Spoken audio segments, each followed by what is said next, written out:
kan. Okey. Tu jam Allah ni plan. Dia suruh Iblis ni menyembah Adam. Betul tak? Sepatutnya kejadian menyembah Adam ni dekat dunia. Faham? Dekat dunia. Okey. Nabi Allah Adam ni tak ada mak, tak ada bapa. Kita ada mak bapak kita yang bikin kita punya jasad. Yes. Mak bapak kita yang bikin kita punya jasad. Lepas tu bila jasad dah terjadi dalam perut mak kita, 4 bulan 10 hari malaikat datang hantar roh. Betul kan? So macam mana nak bikin Nabi Allah Adam ni tak ada mak, tak ada bapa. Jadi Allah plan nak bikin kat dunia. Dan Allah plan ni si Iblis ni pergi bawa ni roh dulu. Standby kat dunia. Roh. Kemudian kalau dia dah ada roh, dia dah ada kat dunia, dia semua dunia baru bikin apa semua. Baru jasad dia turun. Faham? Jadi bila Iblis dipanggil, kita nama dia bukan Iblis. Satu nama malaikat dia. Kanzal apa juga nama dia.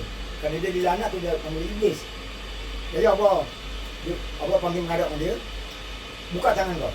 Dia buka tangan, dia taruh kat tu, genggam. Dia rasa benda bergoyang. Okey, ini dia jadi. Kau bawa ke dunia, kau jejak dunia di bumi tu, baru kau buka. Jadi along the way ni, Iblis penjahat ni, apa benda ni? Dia nak tahu. And just imagine it takes perjalanan jauh lah. Dia berhenti, dia buka nak tengok. Sekali benda tu lari terbang. Dia kejar, tak dapat. And it take many years, kejap tak dapat. Dia balik di bawah. Ya, aku tahu kau boleh tidak taat, bukan hanya untuk tidak mau untuk bersujud pun. Itu yang Allah second baru Allah bilang sekarang sujud depan dia. Bukan nak tahu sangat kan, kadang-kadang kau tidak taat. Jadi Allah bila ciptakan di Nabi Allah Adam, dia dah masuk roh di syurga di atas, dia tak nak sujud. Kau keluar kau dari syurga. Sebenarnya kejadian tu kat dunia. Jadi roh dia buka. Jadi roh yang terlepas ni tadi, Allah pun tak panggil balik. Ini siapa ni? Ini yang tadi kita jumpa UFO, alien tu kan? Alien lah. Sebab itu dia boleh bernafas dekat bidang oksigen, dia boleh hidup dalam air. Dan dia jenis jin yang ada jasad. Jin tak ada jasad. Kita tahu jin tak ada jasad. Betul tak? Yang dia mati bila kiamat. Dan orang asyik tengok jin, tapi banyak cerita bohong. Bukan senang nak tengok jin. Saya pernah ajar cerita awal, saya kejar jin kat sini, pakai barik, asap pun untuk jadikan tubuh badan dia. Yang jadi kat YouTube tu saya kejar hantu belakang cerita ni. Lepas tu kita nak tahu asal usul orang ni, baru kita rasa keberanian kita ada. Kalau kita tak ada asal usul, hantu kan macam dia wujud awak lembik. Sebab tu dia boleh, dia punya tenaga, dia boleh kontrol awak punya badan tau. Awak jadi bergetar, jadi macam tak nak lari tak boleh. Dia boleh jamkan awak dengan dia punya kelebihan yang awak kasih dia. Tapi tidak bagi orang yang macam tu. Orang yang tahu asal usul dia, tahu dia punya cerita. Orang tidak, ikan ni macam Sesame Street. Kata Cookie Monster lah. Cookie Monster kata kau ni. Padahal orang tengok muka dia boleh pingsan. Si Rick Barry ni. Rick, nama Jimmy Rick ni. Jadi situlah alien dicipta. Dan alien ni dia punya jasad. Kan tadi roh yang terlepas ni tadi. Dia terlepas, so mereka tinggal di universe ni. Dan teknologi dia, awak bayangkan, dia tinggal ibarat kata sama umur dengan Nabi Allah Adam. Betul kan? Nabi Allah Adam wafat. Dia tak macam-macam dari kategori jin. Dan teknologi dia, macam saya cakap, besi kuning datang dari langit. Kusani, meteoroid, semua besi-besi ni semua. Jadi pada sana baru diorang bikin macam apa? Kegunaan untuk di dunia. Segelintir aja bahan ni yang ada, material ni. So jin yang kategori ni, dia orang bayangkan planet-planet yang dia boleh pergi ni, dia boleh pergi kat matahari ni. Dia tak terbakar. Dia di kategori jin macam ni. Itu yang dia dapat dia punya sources dia ni, material, dia turn into UFO, dia bikin dia punya apa, kapal piring terbang sebagainya. Itu yang saya yakin oleh semua. Dan cerita ni tak ada orang tahu. Kerana saya nak tahu. Ada saya terbawa-bawa. Siapa ni? Dan saya pernah lihat dia benar, dia wujud. Bukan rekaan. Dia wujud. Siapa? First saya ingat malaikat. Dan selalu kat dunia ni ada bencana ke apa, awak akan nampak dia wujud dulu. Volcano nak irap, akan nampak UFO main kat situ. Tsunami pun orang nampak.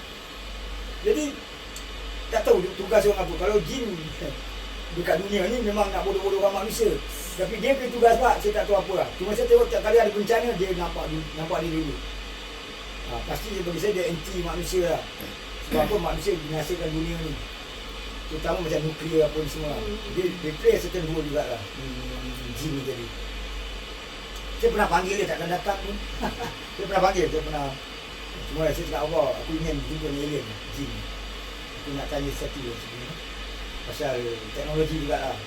Biasa dekat dia, frekuensi yang so on. Awak tahu dia punya apa piring ni, dia boleh shoot dengan sekelip mata. Dia hampir sama cepat dengan borak tu dia lari. Borak dia speed, sama dengan UFO ni situ. Shoot, hilang siap. Mana teknologi? Cuma saya dapat sedikit aja. Dia pakai macam magnet tau. Ni apa dia magnetic dia. Okey, bumi ni penuh dengan magnet. Oh tak. Jadi benda-benda dia berlari jatuh, bumi ni yang pergi tarik dia, magnetic kita ni. Tapi bila kapal piring UFO ni, dia lepas daripada tu magnet. Okey, awak ambil dua magnet, awak cantumkan dalam satu kita. Negatif kan boleh tak nak dapat kan? Betul tak? Awak tengok, itu dia tendang kan? Tendangan dia tu, nanti dia gunakan magnetic. Ini information yang saya dapat lah. Tak tahulah, biasalah Melayu ke engineer. Sekolah tak ada pakai engineer. Nak tengok pakai batu lesung kan? Batu lesung dia pakai. Dia pakai ini, apa yang ada itu pun dah jahanam. Tolong. Melayu ke engineer. Okay, sempat tak saya kalau tengok surah Kahfi? Boleh tak? Boleh tak? Boleh. Saya tak tahu, saya buka saya nak tengokkan pasal satu ayat tu yang berkenaan Allah ciptakan manzilah jadi. Surah Kahfi 18.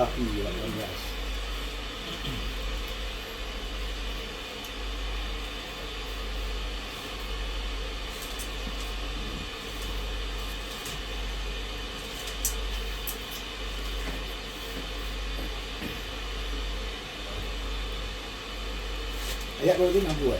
60. Okey, saya bacakan ni tadi surah Al-Kahfi daripada ayat 60 sampai mana saya tak tahu. Cuba baca dulu. Ini ayat Kahfi sampai 110.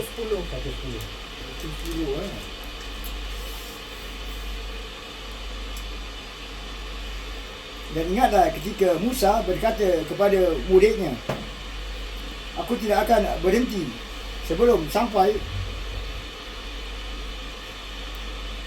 ke pertemuan dua buah lautan, atau aku akan berjalan sampai bertahun-tahun. Okey, ini ayat ni, ayat 1 ni berkenaan Nabi Musa diperintahkan berjalan untuk cari Nabi Allah Khidir. Bila kau jumpa dua lautan bertembung, sini dia bilang aku tidak akan berhenti sebelum sampai ke pertemuan dua buah lautan. Awak punya apa dua buah lautan? Satu masin, satu tawar. Apa? Satu masin. Betul. Dia kena jalan ni satu masin satu tawar. Nanti satu garis satu line. Allah bikin ni dekat dunia memang ada tempat tu. Maka tatkala mereka sampai ke pertemuan dua buah laut itu, mereka lalai akan ikannya.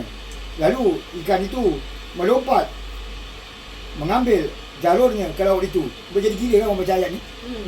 Apa ni ikan lompat? Okey, sebelum dia berjalan ni dengan dia punya sistem satu ni dia pergi makan. Kita pergi makan.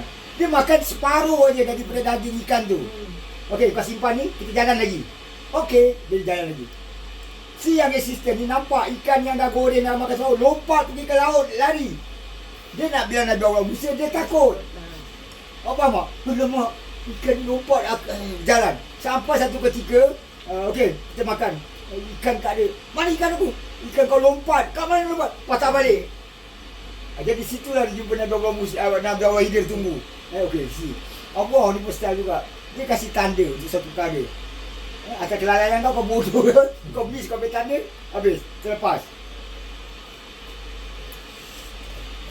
Maka tatkala mereka berjalan jam jom baca. Okey. 62. Maka tatkala mereka berjalan lebih jauh, berkatalah Musa kepada muridnya, "Bawalah kemari makanan kita. Sesungguhnya kita telah merasa letih kerana perjalanan kita ini." Muridnya menjawab, "Tahukah kamu tatkala kita mencari tempat berlindung di batu tadi, maka sesungguhnya aku lupa menceritakan tentang ikan itu, dan tidak adalah yang melupakan aku untuk menceritakannya kecuali setan, dan ikan itu mengambil jalannya ke laut dengan cara yang aneh sekali." Musa berkata, "Itulah tempat yang kita cari." Lalu keduanya kembali mengikuti jejak mereka semula. Lalu mereka bertemu dengan seorang hamba di antara hamba-hamba kami, yang telah kami berikan kepadanya rahmat dari sisi kami, dan yang telah kami ajarkan kepadanya ilmu dari sisi kami. Okey, ilmu dari sisi kami ni tadi Nabi Allah Hidir. Nabi Allah Hidir jadi beri ilmu about the code ni tadi. About apa, tauhid, ilmu tauhid. Dia kira macam, tak tahulah, ada orang mengatakan dia dah wafat, ada belum masih hidup dan sebagainya. Dia kira macam Nabi mengajar Nabi lah, senang cakap. Sebab tu saya bilang, Jibril malaikat tak mungkin mengajar Nabi. Tidak, kita lagi mulia. Jadi Allah perintahkan Nabi dia mengajar Nabi Musa. Sama jugalah, kalau seseorang tu para wali, makam dia yang tinggi, yang datang guide dia atau bicara dengan dia adalah Rasulullah, akan guide dia. Dan kalau ada wali yang lain, yang guide dia atau wali kutub atau wali yang guide satu wali ni lagi. Faham tak? Tetapi macam saya cakap, beruntung kalau seorang hamba yang bukan wali apa berjumpa dengan Nabi Wahid. But the thing is quite difficult. Because Allah ada game yang ranking, ada tengok ranking ni. Nabi dengan Nabi, ni dengan ni, macam wali dengan wali kutub dan sebagainya. Sebab itu macam contoh macam siapa? Syekh Abdul Qadir Jalani, Syekh Ahmad Badawi, mereka semua wafat, mereka akan memilih satu muridnya untuk take over. Akan menjadi wali atau take over dalam satu ilmu atau cara-cara mereka bertarikat ni tadi. Faham tak? So, kalau lah memang tak ada lah, tahu saya tak ada. Tapi kalau seorang hamba bertemu dengan Nabi Aurida, terlalu itu rezeki yang paling beruntung lah. Jangan cakap dengan Nabi Aurida lah. Dengan para wali kau nak jumpa juga.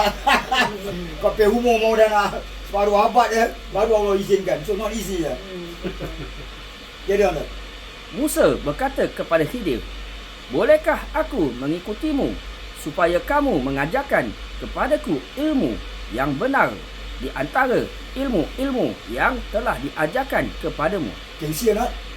Seorang Nabi menerima Taurat, still dia tidak faham.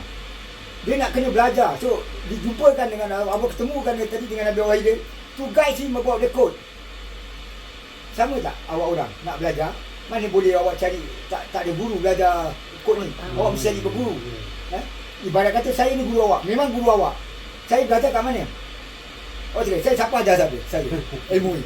Manusia ajar saya? Tidak kan? Siapa ajar saya? Allah, Rasulullah. Ilmu yang saya ajar, baru malaikat turun mengingatkan saya. Itu what I mean, tapi saya belum jumpa Nabi Wahid. Dah jumpa tak baru tahu, pernah jumpa satu manusia saya jumpa, tapi dia lupa wallahu alam. Siapa dia tak dikira dia hidup, saya anggap dia bukan hidup. Cuma dia ada satu spesial tentang Al-Quran ni tadi lah. Satu hari saya cerita. Terus hantar. Dia menjawab, "Sesungguhnya kamu sekali-kali tidak akan sanggup sabar bersamaku. Dan bagaimana kamu dapat sabar atas sesuatu yang kamu belum mempunyai pengetahuan yang cukup tentang hal itu?" Okey, awak tengok Nabi Allah ini declare dengan dia, "Are you sure you want to learn from me?" Walau memang Allah tetapkan dan Nabi Allah mesti perlu ni ilmu. Kau tak akan sabar dia bilang. Sebab macam saya bilang tadi, Nabi Allah dia mengajar secara ekstrim. Dia go by practical. Dia do the action atau dia lakukan tiga maksiat, baru dia tunjukkan dia punya teori dalam kitab Taurat ni. Apalah salah orang pun kata memang nak bercerita. Apalah salah research kata saya. Macam mana saya ajar orang baca ni ayat, awak tengok nanti besok. Abang suruh punya ni, betul tak? You presiden. Tapi macam Nabi Allah dia mesti dia tak bilang dulu. Dia bikin dulu depan orang tu. Mesti terpekik. Ya, oleh kerana dia pun pandai. Kau aku nak ajar macam tu. Awak belajar makan masa tak? Makan. Bertahun Nabi Allah Musa, Nabi Allah Idil, dia ni saya bilang dia ni pun konjol juga. Memang kau pergi pasal aku nak kena, Allah dah suruh aku attach dengan kau tak? Okey, balik aku ajar kau satu hari tiga macam teknik, aku tinggalkan kau. Ekstrim tak ada tu? Ekstrim. Kan dia tak nak buang masa. Kau dia leceh lah. Aku ada banyak lagi tugas. Jadi dia turunkan dia ilmu. Tiga macam benda je. Okey, faham, dia cabut. Dan Musa baru terkial baru study baru. Dia tengok teori baru bikin praktikal. Awak bayangkan kalau saya ajar awak praktikal dulu. Habis awak tinggal bang. Terima kasih lah bang. Jahanam kita bang. Abang suruh kasih abang duit pada kita, pada saya minta awak bang duit awak. Tak payah lah bang. Ni pembohong bang. Betul tak? Betul tu bohong. Jadi sebab itu saya bicara mengajar akhir zaman praktikal, teori pun. Dah baca, dia malam baca dia bilang besok baru tengok. Abang dia jumpa ni. Betul tak? Tepat. Okey, praktis dia bilang. Everything ni praktis. Ini pun perlu praktis. Nabi Musa dia tahu tiga, dia akan praktis lagi. Dia akan baca. Sebab tu dia bilang, bacalah. Rasulullah SAW kelakar juga. Bacalah. Kau bukalah ni. Bukan tak nak baca. Kau senyum orang. Orang tak tahu tukut. Rahsia ni. Okey, Zan. Musa berkata, "InsyaAllah, kamu akan mendapati aku sebagai seorang yang sabar. Dan aku tidak akan menentangmu dalam sesuatu urusan pun." Dia berkata, "Jika kamu mengikutiku, maka janganlah kamu menanyakan kepadaku tentang sesuatu apapun, sampai aku sendiri menerangkannya kepadamu." Nampak tak? Awak balik pada diri awak sekarang ni. Antara awak dengan saya. Cuba saya mengajar awak cara gitu. Satu kelas yang awak datang, terima kasih awak. Betul atau tidak? Betul tak? Betul lah. Contohlah tu. Awak dah kocek berapa? Kasih dua. Bawa datang, kasih saya. Bawa datang, kasih saya. Jangan jawab. Ambil. Awak balik. Kena 2-3 kali. Bang, terima kasih awak. Tak payah belajar. Ini bukan sesat lagi bang. Ini sesat, plus zalim, plus anyaya, plus macam-macam. Betul tak? Cuba kalau saya mengajar, seribu awak, biar saya pegangkan. Kalau tidak, awak keluar dia ada orang nak rompak awak. Orang pegang awak. Semua nak belajar. Begitulah saya ajar. Cuma ini cara mengajar pula. Setan pula masuk. Tu yang ada yang orang-orang tu. Dia cakap saya. Tu lah. Setan pula ganggu dia. Alamak. Lah dia tak nak pula. Dia tak nak pula dekat dengan saya. Dia tuduh pula. Tak betul ke apa ke? Allah Alam. Dia urusan Allah tu lah. Itu dah. Maka berjalanlah keduanya hingga tatkala keduanya menaiki perahu, lalu Khidir melubanginya. Musa berkata, "Mengapa kamu melubangi perahu itu, yang akibatnya kamu menenggelamkan penumpangnya? Sesungguhnya kamu telah berbuat sesuatu kesalahan yang besar." Dia, Khidir berkata, "Bukankah aku telah berkata, sesungguhnya kamu sekali-kali tidak akan sabar bersama dengan aku?" Musa berkata, "Janganlah kamu menghukum aku kerana kelupaanku, dan janganlah kamu membebani aku dengan sesuatu kesulitan dalam urusanku." Sebab tadi the warning tadi Nabi Allah Musa. Please, you don't ask much question. Sabar, lihat. Dia punya jawapan dia tak bilangkan kau. Kau buka sudahlah. Itu kitab yang okey. Musa, kau baca ni. Mesti boleh sampai 10 kejadian ataupun boleh berhari-hari belajar. Nabi Allah Idil. Allah dah perintahkan kau mesti nak mengajar. Tapi Allah tak bilang berapa hari mengajar. Okey lah. Aku pun busy. Aku pun nak relax. Dia ni pula okey. Dia ni pula fighter. Dia garang Nabi Allah Musa ni. Okey lah. Aku kasih dia 3. Sebab dia sendiri tak boleh sabar. Okey, bye-bye. Dia dah plan tau. Malas aku nak ajar lama-lama. Aku nak cabut. Aku nak pergi jumpa mata air aku lagi baik. Dia cakap. Dia ni aku nak pergi layan. So 3 je. Skill lah Nabi Allah Idil. Skill. Saya je orang tengok tak skill. Betul lah. Maka berjalanlah keduanya hingga tatkala keduanya berjumpa dengan seorang anak. Maka Khidir membunuhnya. Musa berkata, "Mengapa kamu bunuh jiwa yang bersih? Bukan kerana dia membunuh orang lain. Sesungguhnya kamu telah melakukan suatu yang mungkar." Okey. Peristiwa ni nampak tak? Kedua ni tadi dia bunuh seorang anak. Awak bayangkan, Nabi orang Mesir kita fikirkan. Okey, peristiwa ni, saya pernah berjumpa dengan seorang wali Allah, iaitu cicit kepada Habib Noh. Dia pun ceritakan saya ni bab. Dia bilang, datuk dia ni, moyang dia tadi, pernah lakukan satu perkara. Tapi bukan di Singapura. Dia waktu tu berhijrah ke Malaysia, salah satu tempat tu. Diorang punya family jugalah. Dia pergi dekat bayi ni, dia bunuh bayi ni. Dia masukkan dalam peti tu, dia balik Singapura. Kemudian bertanya, dia yang terangkan yang budak ni, baby ni akan bawa mak dia. Jadi mereka kat sana tu accept. Kejam tak ada polis law apa semua lah. Kejam tak ada British dan sebagainya lah. Cuma dia ada laksanakan benda ni kerana diceritakan oleh cicit ni tadi, Amino ni tadi. Dia cakap, datuk aku ada bikin ini perkara ni kan, membunuh seorang bayi. Bagi saya tak terpelanjat. Sebab Al-Quran ni repeated. Benda yang terjadi kat dunia ni semua kan diulang. Berulang-ulang. Jadi dulu Nabi Allah dia bikin dengan Musa, ibarat kata ni Habib Noh yang bikin. Okey, mesti orang tanya, walaupun kau tahu semua, Allah harus memberi saya pengetahuan tentang dia. Baru ibarat kata macam you can take over. Sama juga orang nak tinggal berpondok, dia harus dididik, dilatih. Bila saya tak ada, kau pretend juga. Ikut cara aku, macam mana aku menjadikan pondok. Dengar nasihat aku, take it. Tak tahu, tanya. Betul tak? Sama juga. Semua sama. Dunia ni ataupun perkara ni, apa yang kita lakukan, semua all repeated. It all repeated. Khidir berkata, bukankah sudah kukatakan kepadamu bahawa sesungguhnya kamu tidak akan dapat bersamaku? Musa berkata, jika aku bertanya kepadamu tentang sesuatu sesudah kali ini, maka janganlah kamu memperbolehkan aku menyertaimu. Sesungguhnya kamu sudah cukup memberikan uzur padaku. Uzur sini dia bilang macam, aku tak pelak dengan kau. Kau dah janji aku 3 kali jangan tanya. Dan sebenarnya Nabi dia tahu. Dia ni mesti kita terpekik. Kadang dia nak cut short kan. Aku nak relax lah. Agaknya aku ada dating apa alamak. Dia ni kacau Allah suruh aku. Okey lah. Sebenarnya this is not the method yang dia ajar. Macam saya cakap tadi kan, teori dan praktikal. Teori praktikal it take a period of apa? Masa yang sangat panjang untuk pandai. Dia ada seorang manusia datang sini belajar, separuh orang dia ingat dia dah dapat semua. Semua aku dah tahu kod, aku dah cabut. Tidak, dia ada banyak lagi perkara-perkara yang harus kita tahu. Baru kita boleh bawa nak tengok dia kadang-kadang dengan kita. Kalau awak tak belajar, awak akan tengok itu macam saya ajar kan, tak faham bertasyabihat, you will divert. How to divert? I already teach you how to divert.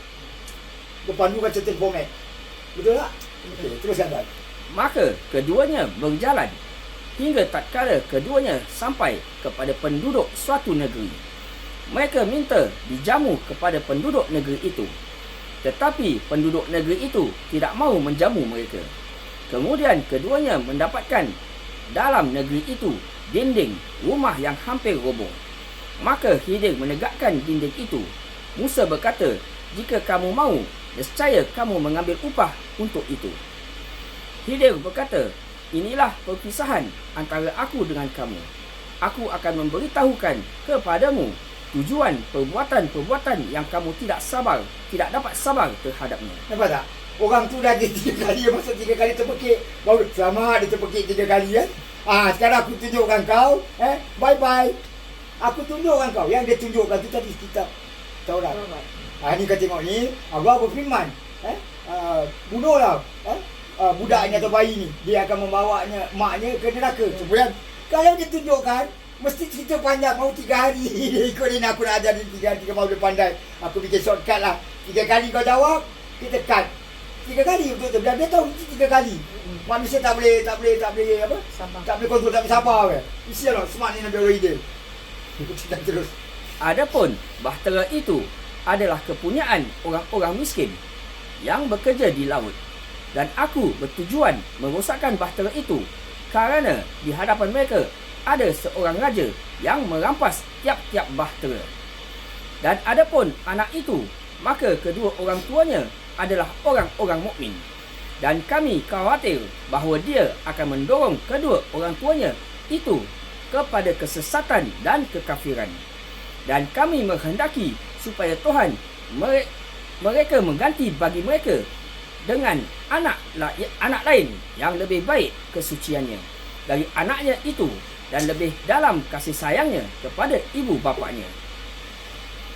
Adapun dinding rumah itu adalah kepunyaan 2 orang anak yatim di kota itu, dan di bawahnya ada harta benda simpanan bagi mereka berdua. Sedang ayahnya adalah seorang yang soleh.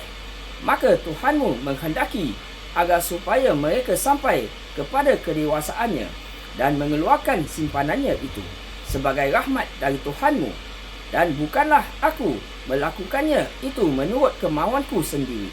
Demikian itu adalah tujuan perbuatan-perbuatan yang kamu tidak dapat sabar terhadapnya. Mereka akan bertanya kepadamu tentang Zulkarnain.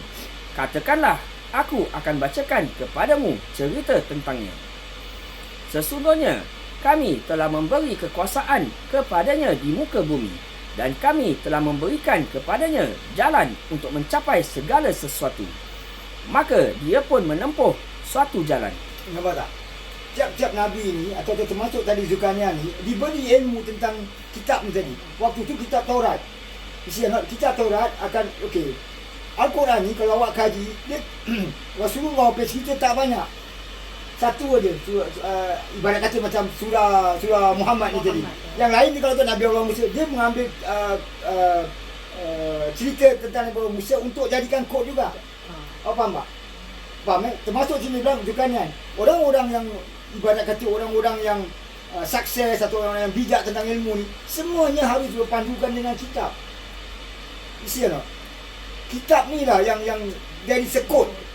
Kod ni lah yang bila mereka menggunakan, macam Zulkarnain dia gunakan kod, dia tahu okey, nak buat dinding ni nak kena pakai tembaga, kerana kalau besi dia karat, tembaga will last long, will certain age and so on. So situ dia mendapat ilmu ni daripada kod dia tadi, daripada kitab Taurat. Jadi kalau kita buat zaman sekarang, apa pun awak nak bikin kepandaian atau sesuatu perkara yang awak nak, awak mesti nak menggunakan kod formula Al-Quran. Okey, orang mesti kata, Hanafi, awak hidup pun begini je. Saya bilang, saya punya 2 kapal terbang dulu. Poker. Saya orang kaya. Sampai satu, saya pernah jadi kaya, dan saya pernah jadi orang panggil pekalang boni. Dan saya pernah jadi orang yang melarat. Semuanya daripada kod. Jadi apa yang saya minta dengan Allah, aku menjadi orang yang biasa aja.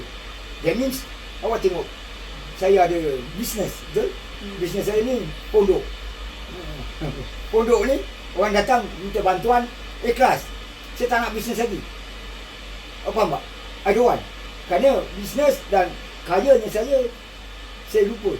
Nak menyebut Allah pun saya lupa. Sibuk dengan kekayaan. Tapi apabila saya bukan buang lah, saya ketepikan, saya fokus balik Al-Quran, saya jadi orang yang kaya tidak miskin, tenang, pertengahan. Dan yang penting saya tahu di akhirat mana saya pergi, tempat mana yang saya duduk, apa tugas saya penghabisan di akhirat. Di sini yang saya bilang tadi, transit. So jangan awak nak katakan, Nabi awak ajar kita jadi kaya. Tidak, bukan untuk jadi kaya. Awak saya juga tak kaya. Tidak. Kalau awak tengok keadaan saya, tak tahu kan saya pergi mana. Saya pergi umrah. Berapa belanja saya umrah. Saya bukan kaya. Saya tidak kaya. Saya sederhana saja.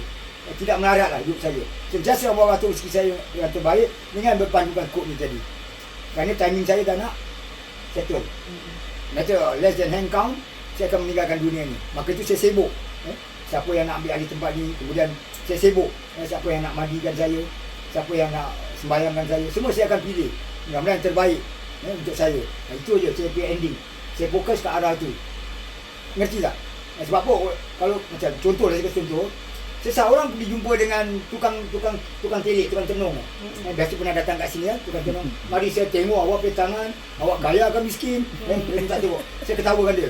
Kau nak tengok aku kaya ke miskin? Kau nak jadikan aku kaya? Diri kau macam mana? Saya tengok. Bukan saya hina. Dengan pakai slipper, dengan pakaian dia tak tukar. Kita tahulah, sembah-sembih. Diri kau juga, kau tak mampu jadi kaya, kau nak suruh orang jadi kaya. Kau faham tak? Jadi tidak bagi saya. Saya mengajar ni bukan kerana nak suruh kaya, tidak. Saya mengajar ni, kaya saya pernah kaya. Miskin saya pernah melarat, jadi tanggung ni orang melarat. Tetapi saya mengajar ni kadang-kadang kita ke mana kita nak pergi selepas kita mati. Kemudian bilakah hari kita mati? Itu yang the most important. So kita persiapkan diri kita untuk mati. Selalu saya uraikan, sini tempat transit. So be careful, saya bilang. Jangan sampai kita lalai. Kita hembuskan semua benda-benda kat dunia.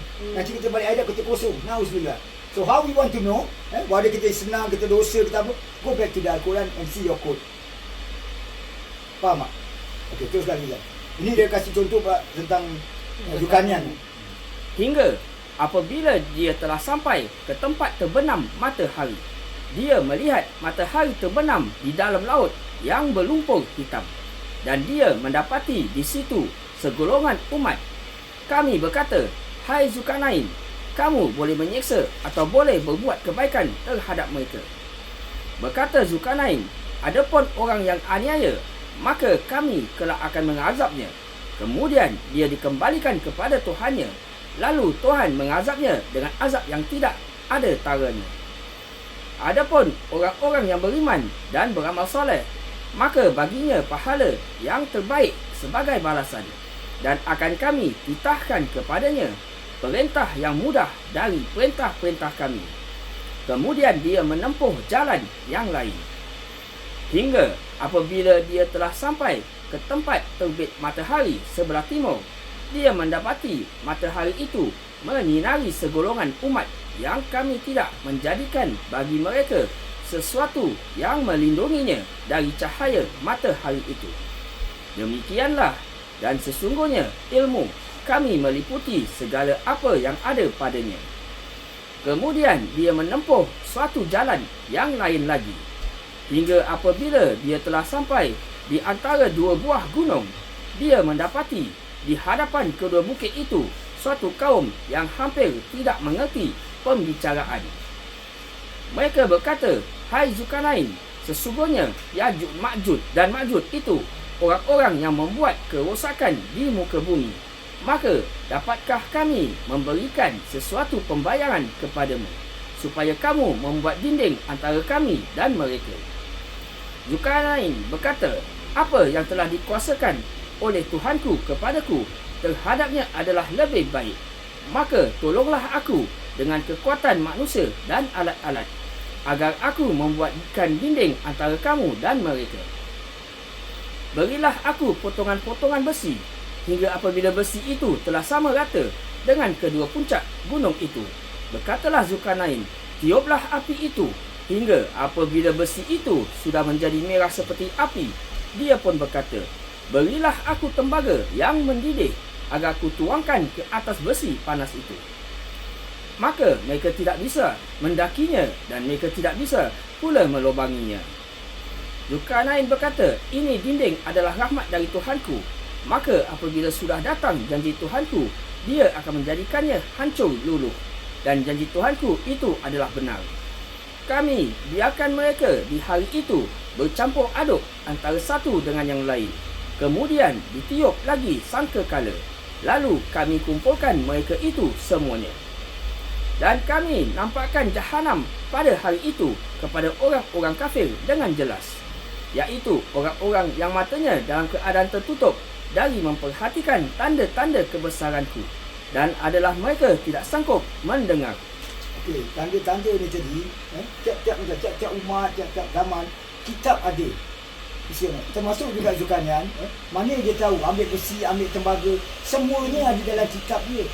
Di situlah dia mengikuti. Korang boleh tolong aku tak? Di sini Allah ibarat kata, kitab ni mengatakan cari besi, cari tembaga. Kerana tembaga boleh tahan air laut. Kerana dia bilang kan, this thing only can touch certain waktu. Allah akan nanti hancurkan dia. Bila Allah nak hancurkan dia? Di zaman kita ni sekarang ni. Dia pelang ni, zaman kita besi tu ada mengatakan dah lubang, dah pecah dan sebagainya. Jadi sebelum cerita ni, cerita Musa dengan Nabi Allah Khidir berkenaan kod ni tadi. Jadi manusia bila akhir zaman ni tidak punya kod, tidak punya tahu tentang Al-Quran dan kod ni tadi, bahaya tak? Bahaya. They did not prepare. They cannot prepare. They don't know what to do. Tetapi orang yang ada kod ni kita tengok, alamak, padahal aku kena belajar kod sebab sini dia kasih contoh Nabi Allah Musa dengan Nabi Allah Khidir. Kemudian waktu tu ada buat cerita ni, Ya'juj Ma'juj. Bila Ya'juj Ma'juj dia akan datang? Sedangkan yang bilang nanti Allah akan bilang bila tanda-tanda dia datang. Jadi kita pula yang baca ni, saya baca ni, alamak dah dekat. Betul tak? Kerana dia dikutip dari kitab-kitab Taurat. Masuk ke sini. Kau faham tak? Musa dengan Khidir di kitab Taurat. Tapi Allah kasih perumpamaan di Al-Quran. Kita boleh baca seluruh kitab-kitab ni daripada Lauh Mahfuz. faham? Lauh Mahfuz dari belakang saya dah tengok, dari depan saya dah tengok. Tengah saya tak kuasa nak tengok. Sebab apa? Ini more to nature. Binatang, macam mana dijadikan, lautan, gunung, sebagainya. Jadi saya ambil yang kiamat sama nak kiamat dengan Nabi Allah Adam bila dia dicipta. Kan tadi saya ceritakan pasal ni alien ni jin kan. Dan saya ceritakan di belakang macam mana kiamat tadi kan. Nampak tak? Dan tengah so many. Tak boleh habis baca. Dia hanya more to Allah ciptakan gunung macam sebagainya lah. Nanti satu ketika saya cuba sampai mana saya baca kitab Lauh Mahfuz ni sampai certain part of nature lah saya dapat baca yang permulaan tu certain part lah sampai lepasnya diri saya Rasulullah dan certain Nabi saya dapat tengok lah. Macam saya pernah ajar kitab Lauh Mahfuz ni dia macam bacaan saya baca hati saya berkata tak faham dia akan keluar gambar, dia keluar gambar saya dah tak faham, dia keluar video berkenaan Nabi tu saya tengok, tetapi apa ya fair game tak anything to do with dia punya aib.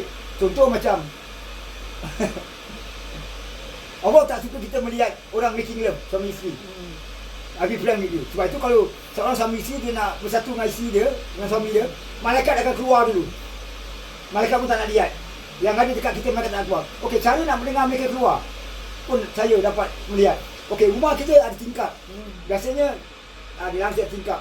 Bila nak tahu malaikat dua ni keluar, yang dua ni keluar, tingkap kita akan berbunyi, dia bunyi gini. 2 kali. Situ malaikat dah keluar, ada orang di sini dia cakap. Sampai kita komplit baru balik. Kesian tak? Kerana benda-benda ni macam saya bilang, Allah does not like. Rasulullah pun pemalu. Dia tak nak orang lain tahu. Sebab tu, anything to do with karakteristik ataupun keadaan dia, the good, the bad, the ugly, apa yang ditugaskan, semuanya saya boleh tahu. Tetapi about making love cuma hanya dia kasih kiasan saja. Semua dia Al-Quran. How to make love pun ada dalam Al-Quran ni. Saya tangan saya bertumpah ni ada. How to make love. A proper way of making love. Semua Allah dah ajar. Cuma manusia tak akan faham. Contoh saya bilang orang pun kata ada perkataan blowjob. Tapi kan tulis blowjob orang pun dengan saya. Okey, terus baca dia.